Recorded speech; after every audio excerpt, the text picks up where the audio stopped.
G'day guys, welcome to Sumo's Projects and welcome to this week's video. In this video I'm going to show you how to make the ultimate collection of push sticks and push blocks.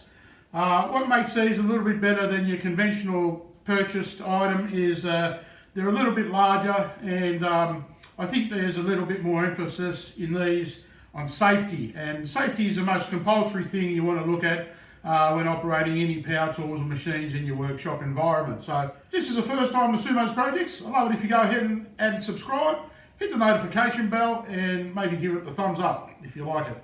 Alright, let's look into it. Look at that. Freebies.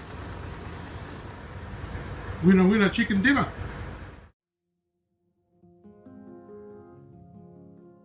I was given several sheets of this 25mm or 1-inch plywood, which was previously used in shelving in pallet racking. So I thought, I'm not going to pass this opportunity up, and gratefully said, thank you, I'll take that.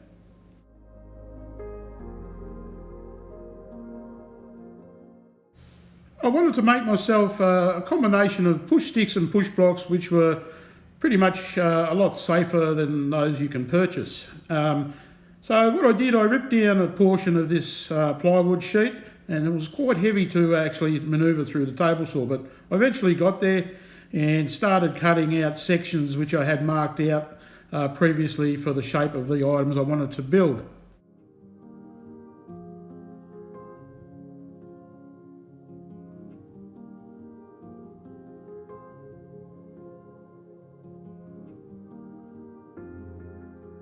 My plan was to make these push sticks and blocks so they could be used on multiple machines. So I went to cutting all the parts down, and I sort of roughly cut these, and then went over to the bandsaw and cut out the shapes that I needed.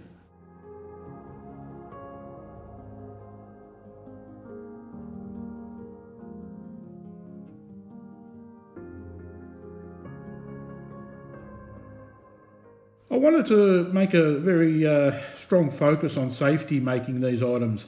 As the material's nice and thick, it allows you to make these type push blocks where you sort of have the opportunity to have a better grip of the handles in your hands, and also the surface which engages with your workpiece. So I like the whole idea and concept of just pushing it a little bit bigger than what you would purchase from, as far as these items go, in the from your local stores.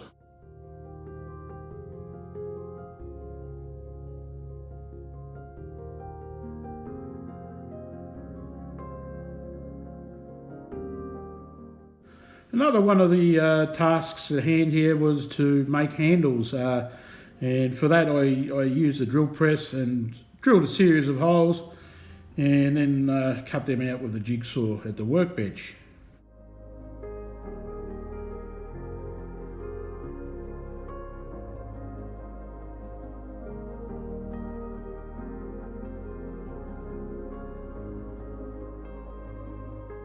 One of the great things I love about my workbench is the dog holes. It given me the ability to clamp things down where previously I would never have had the chance to even get a purchase on something. So if you're looking to make a workbench, always try to keep in the back of your mind incorporating something where you can have dog holes, and that allows attachments to clamp your workpieces down in different spots.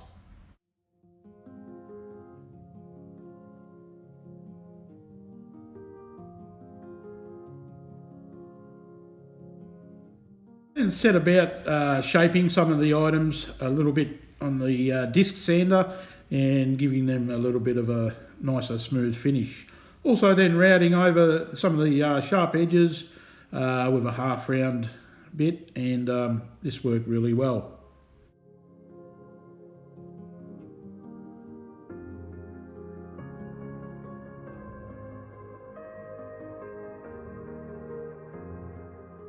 I was wanting to use as many types of joinery as I could building these, and my previous video to this was a video that actually looked at the types of joinery that I use.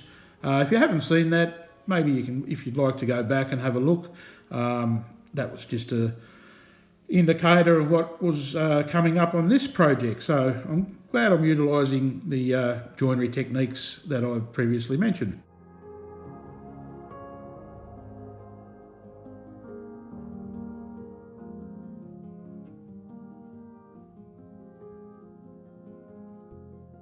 I'm trying to incorporate a little bit different shaping of the things I'm making, so they don't look as bland.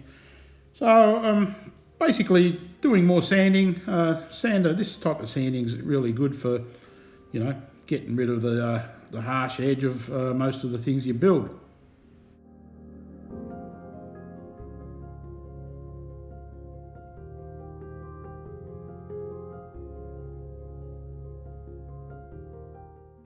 One of the first joinery techniques here is using dowels. I pretty much set it up so I could do the ends first, and then I did a series of line markings of where I wanted to go in the centre of the paddle. And this actually works out really good by just marking it, because this dowel max allows you to fit things into place nice and smoothly.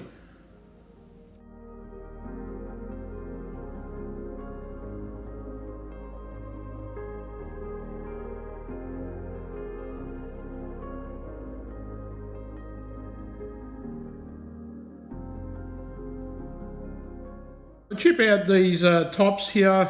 These are going to take a handle that's made from decking merbau, and the next joinery technique you're going to see here is pocket hole joinery, followed very closely by biscuit joinery, which is also very effective and gives the user a little bit of room just in case you're not 100% in alignment.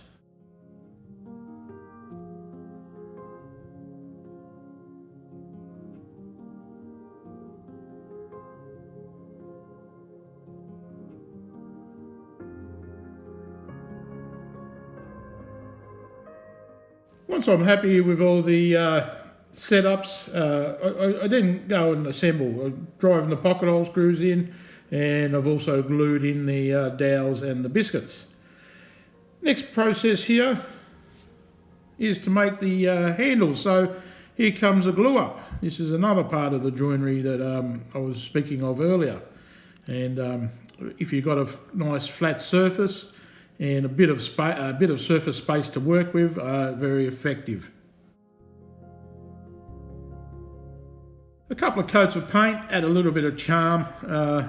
And here we have hammer and nail. This is another form of joinery, which is also really good to use. Next part of the process is to cut some cleats for some of the push blocks. And for this, I'm just using the decking merbau again, and over at the belt sander to just take off some of these sharp corners, and then I'll go and attach them with screws. That's my other joinery method. I'm adding some croc grip or gator grip as additional sort of pushing power, and as on the other blocks I'm using non-slip mat, which is really great for this type of application.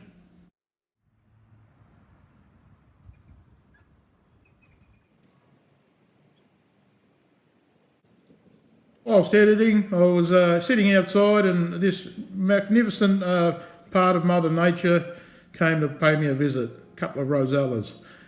Next process was to add a little bit of glue here, super glue from Aldi. Oh, this stuff's really great. I love working with it, and applying this onto the pad with a bit of weight. So here I'm demonstrating how these push blocks turned out. I am ecstatic. It's absolutely great, and they're a safety item and a welcome addition to my workshop, if anything can be said about it. Very grippy. This is great for jointing. It has control and pressure down all the way through the cut, and as you can see, you can combine these and get excellent results. Once again, guys, thank you very much for viewing Sumo's projects. If you like this and you haven't subscribed, I'd love it if you could go and do that, and also hit the notification, and if you want to share it amongst your group of friends, I'd be rapt if you did that as well. this is a great project to do, and I'm so glad I did it. I've got a lot of shop builds to continue on with in the future, but what I'll do now, I'll just take a couple of photos at for the end of the video so you can see how they turned out. Alright, till the next time, happy woodworking, happy making, happy doing stuff. Just be happy and have fun. See you later.